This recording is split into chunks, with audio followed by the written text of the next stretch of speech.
Hey there, in this video we're going to look at 20 different examples of software documentation. And my name is Josh, and I have over 10 years of experience in technical writing and writing documentation for SaaS companies. I'm also a founder of Technical Writer HQ. But before we dive into the video to look at all these examples, take a moment to subscribe to our channel. And that way you won't miss any of our future videos on how to write great documentation, particularly for SaaS companies. Now let's go ahead and get started. So detailed documentation is an essential component of the package that really makes up a software solution. And that software documentation helps customers make the best use of software products. Developers, programmers, and project managers successfully execute software development projects, and also helps businesses sell and support software. The two main types of documentation that pertain to the software itself are user documentation and developer documentation. User documentation helps users learn about software, its features, and how to configure it, use it, and troubleshoot any issues that arise.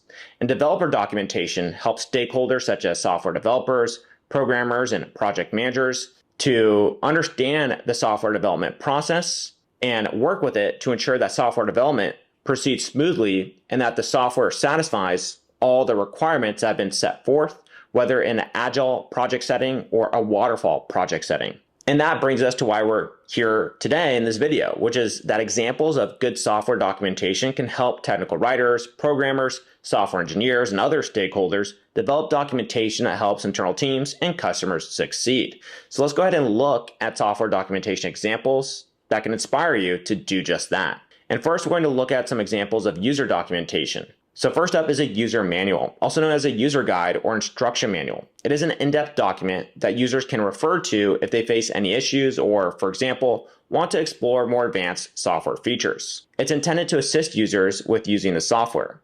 Creating easy-to-follow manuals or guides for users is crucial for every software, and a well-crafted user manual can impart a great customer experience as users can easily use the software by following it. And well-designed user manuals have an easy-to-follow format. They're logically organized, they're searchable, they use simple language, they often include visuals when needed, and provide links to relevant resources for more information. In addition to details about the software, user manuals often contain details and specifications about the minimum hardware requirements needed to run the software. And here's an example of the table of contents for the SAP Enterprise User Manual. Then we have a how-to guide, which contains step-by-step instructions to help users perform specific tasks, such as installing the software, upgrading the software, and activating the software. How-to guides are especially helpful for software users with limited exposure to technology or users using software for the first time. And not too long ago, how-to guides were only available in printed format with descriptions and images to help readers understand the product or service better. However, today it's much more common to find such information in the form of short videos that are available on YouTube or other social media platforms, including platforms like TikTok. And the short video format provides often all the information users need in an easy to follow way. And here's an example of a how-to guide for creating PDF files on Mac OS. And then we have a quick start guide, which helps customers set up and start using software as quickly as possible. Quick start guides differ from user manuals in that they are very short guides with only the most important information that is required to start using the software. And quick start guides are a great way to learn about software and to dive in without really going into all the details. And for detailed information, well, then you can always refer back to the user manual, configuration guides, and troubleshooting guides.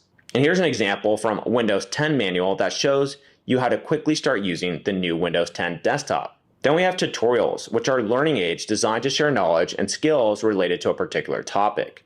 Some examples include tutorials related to using a specific module of enterprise software or a tutorial on how to prevent software from unauthorized access. And some tutorials include test questions to check the comprehension of the material, while others may be simple walkthroughs of a software program. And tutorials are created for different levels of users, such as beginner, intermediate, and advanced. Tutorials are also available in printed or multimedia format, and video tutorials are popular because they are easy to follow and provide information on specific topics in an audio-visual format, and often today include text associated with what is being said in the video, often known as coming from an SRT file. And here's an example of a video tutorial from Dropbox. A team of IT professionals working under an administrator manages day-to-day operational issues for complex business software, such as adding new users, providing access rights, and taking data backups. And that brings us to this idea of an administration guide, which contains all the relevant instructions administrators and their teams require for configuring and maintaining the software. And here's an example taken from the Polycom UC Software Administration Guide. It shows the steps required to change the administrator password on an IP phone. And most enterprise-level software is complex with hundreds or thousands of settings that require configuration. The settings for each parameter varies depending on the customer's requirements. A configuration guide contains all the necessary information that allows system administrators to configure the software successfully. And the difference between administration guides and configuration guides is that administration guides are aimed at IT experts and network administrators who are expert-level users, and configuration guides are aimed at general users with less software expertise. And here's an example taken from the configuration guide for Cisco iOS release 15.1s, and it shows summary steps and detailed steps for configuring the IP routing R4 feature on Cisco devices.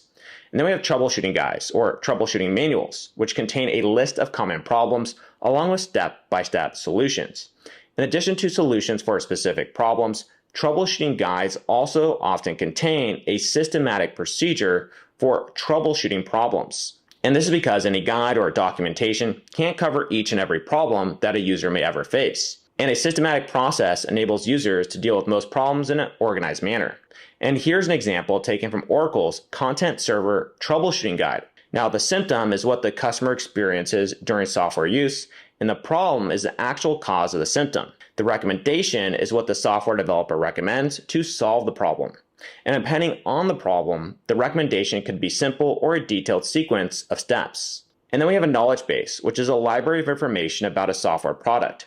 Its purpose is to make it easier for people to find solutions to their problems without having to ask for help. And knowledge bases use a combination of text, image, and video-based content. And it's where customers can go to learn anything they'd ever need to know about a company's software-related products and services. And it's often public to everyone and can be easily found online. Here's an example of an external knowledge base for the software company Asana. And this is a popular tool for project managers. Now, Asana is also a fairly complex tool, and its knowledge base is a great way of learning the ins and outs of this complex platform. The navigation is intuitive, with articles that flow naturally from one to the next. And then we have FAQs, which are answers to questions that have been either asked on a regular basis or that you expect your users to ask at some point. And FAQs explain topics that don't require too much depth or technical support. And they cover topics that can be explained in often 1 or 2 paragraphs. And FAQ pages offer many benefits, including improved customer experience, quick information to help customers make a purchasing decision, and reduce time that your customer support teams spend on answering simple questions, while also increasing visibility on Google and other search engines of questions that people ask directly to Google, and your information will then pop up. And they also help drive sales since people have basic information to make that purchase decision. And here's an example from WhatsApp. The FAQs are grouped into relevant categories that users can refer to. Now let's go ahead and look at some examples of developer documentation. A software requirement specification, or SRS, lays out the functional and non-functional requirements for software. It forces a rigorous assessment of requirements before design can begin and minimizes later redesign. It establishes the basis for an agreement between customers and contractor suppliers on how the software product should function. It also contains the technical and business assumptions. Organizations can use the specifications to develop validation and verification plans. And here's an example of the SRS for a software tool. A software design description, or SDD, contains the software design and overall architecture. And a software requirement specification, SRS, serves as a basis for the software design description. And an SDD helps ensure that the whole project team is on the same page. The SDD also helps to ensure that all stakeholders vet the entire design and that all risks and assumptions are considered. And here's an example of an SDD for a web portal. Then we have source code, which refers to the computer programs that programmers create. It's comprised of long sequences of programming language statements that make up a computer program. And source code documentation contains all the computer programs related to a software product. In addition to the programming language statements, the source code documentation contains explanatory notes known as comments and is logically organized for readability and comprehension. And here's an example of source code documentation from the company Twilio. And in this example, the conceptual content and steps appear in the middle column, and the source code is on the right. And then we have a product roadmap, which contains a plan of action for how a software product will evolve over time. And it serves as a guide for both business and technical teams. There are several types of product roadmaps. We have portfolio roadmaps, which show planned releases for a portfolio of software products in one single view. And a features roadmap shows a timeline for the planned delivery of new features. And a strategy roadmap displays planned high-level efforts that will help you to achieve your product goals. And here's an example product roadmap from Roadmonk that shows the release timeline for a mobile app. And this roadmap helps to visualize what needs to happen in order to deliver upcoming releases on time. And with the visual timeline, you can then view the scope of work and zoom into specific features. You can also include milestones for important dates, such as deadlines or approvals. And then we have an application programming interface, or API, which is a software intermediary that allows two applications to interface with each other. And API documentation contains instructions for effectively using and integrating with an API. And here's an example of an API documentation from the company Amazon for its Alexa API. Then we have a software development kit, or SDK, which is a set of software building tools for a specific platform, including the building blocks, debuggers, and a group of code libraries, such as a set of routines specific to an operating system or OS. And SDK documentation contains instructions about how to use an SDK effectively. And here's an example of SDK documentation from Google.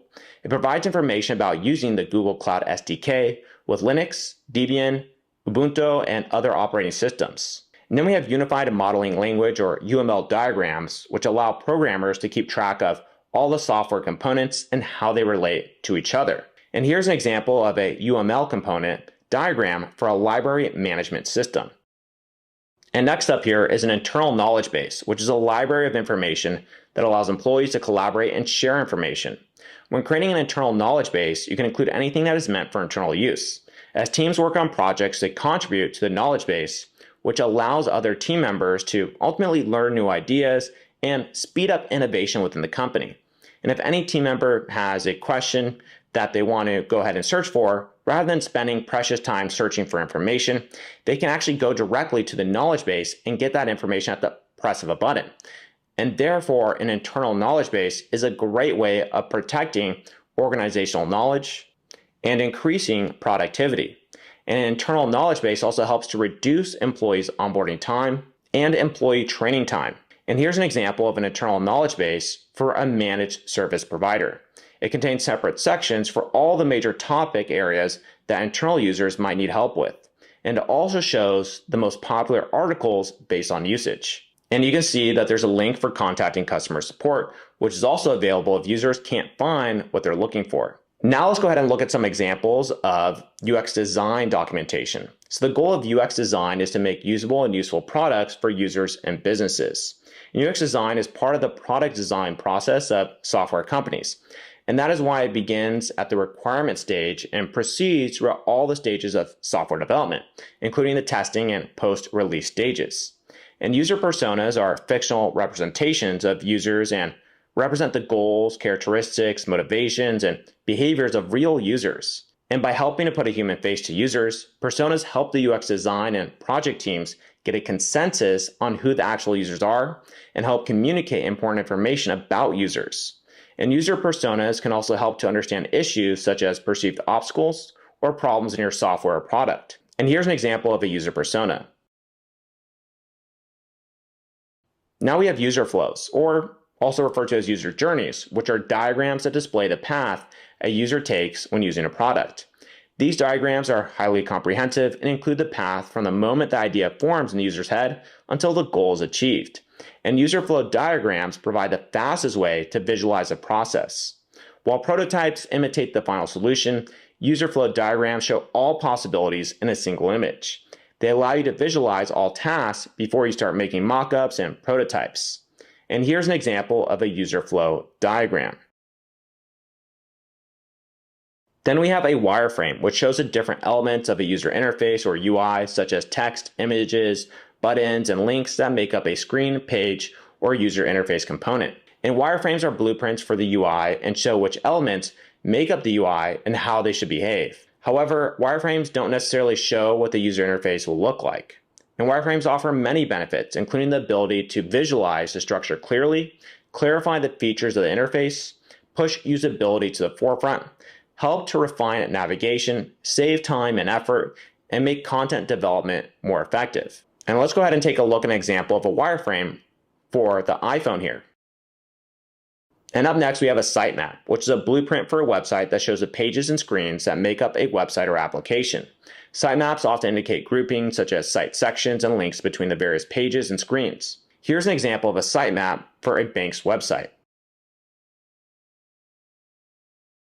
And there you have it. We just went over more than 20 software documentation examples to help inspire you to create great documentation for your organization. And thank you for watching this video and sticking with me to the end. Again, my name is Josh. I'm the founder of Technical Writer HQ. And if you enjoyed this video, make sure to go ahead and subscribe to our channel and like the video so that way you can keep up to date with all the different content we come out with on how to create great documentation for SaaS companies. And with that said, I'll go ahead and see you in some of our following videos. Cheers.